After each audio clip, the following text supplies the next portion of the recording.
The angry crowd pulled Amara through the dusty village square. Stones flew past her head. Zara, the chief's daughter, screamed loudest of all, "Witch, get her out! She curses our land!" Amara's heart pounded like a drum. Her gentle hands had only ever healed with herbs and spoken to the quiet creatures of the forest.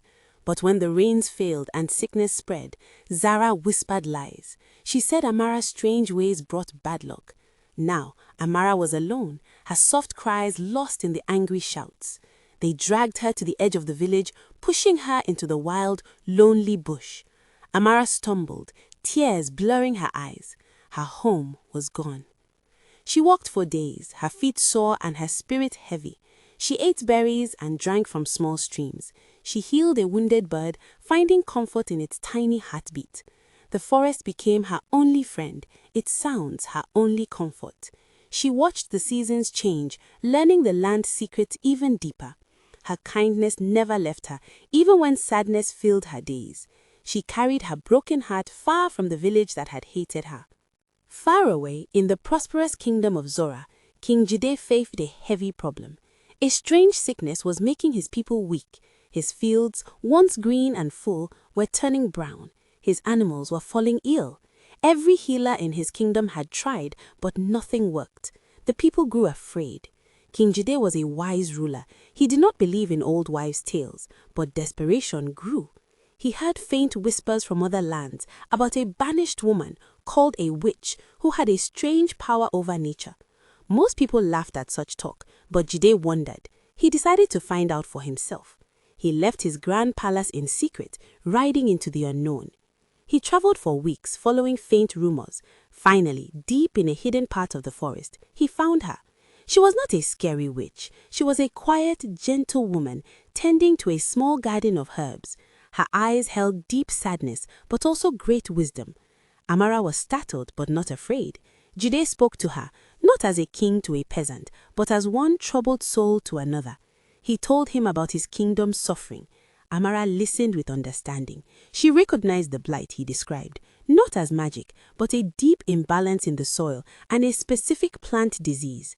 She shared her knowledge, showing him how to use special herbs and change farming methods. Slowly, the sickness in Jide's kingdom began to fade. The crops grew strong again. The people healed. Amara had saved them, not with spells, but with true understanding. A great friendship grew between the king and Amara. Jide admired her kind heart, her sharp mind, and her deep love for the world around them. He saw how unfair her past had been. He fell deeply in love. One evening, under the bright moon, King Jide knelt before Amara.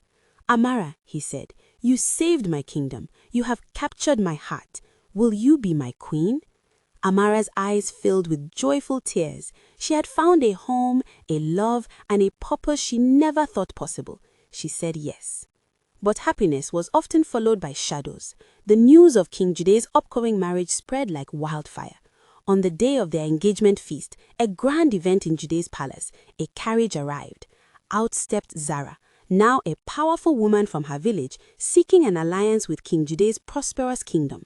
Her eyes narrowed when she saw Amara standing beside the king. A cruel smile touched her lips. She stepped forward, her voice ringing through the silent hall.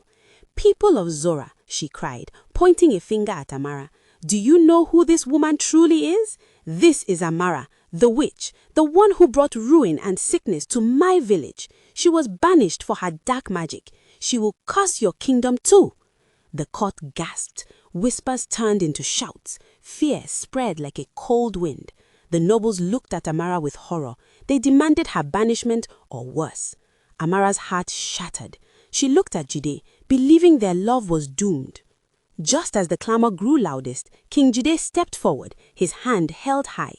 His voice, calm and strong, silenced the entire court. "Enough," he commanded. He looked at Amara, then at Zara, and then at his people. "I know everything Zara just said," he announced. Gasps filled the hall again. "I knew of Amara's past. I sought her out because I saw through the fear and lies.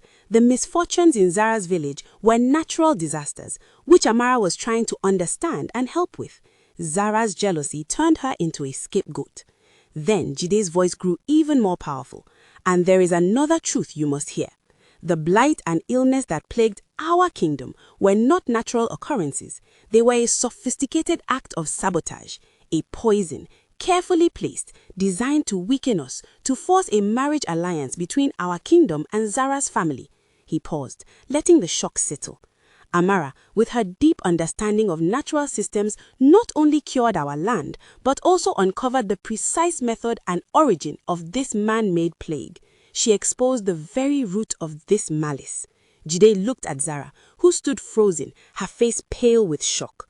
What you called a witch was in fact our kingdom's greatest healer, its truest guardian, and its savior. He turned to Amara, his eyes full of love and pride.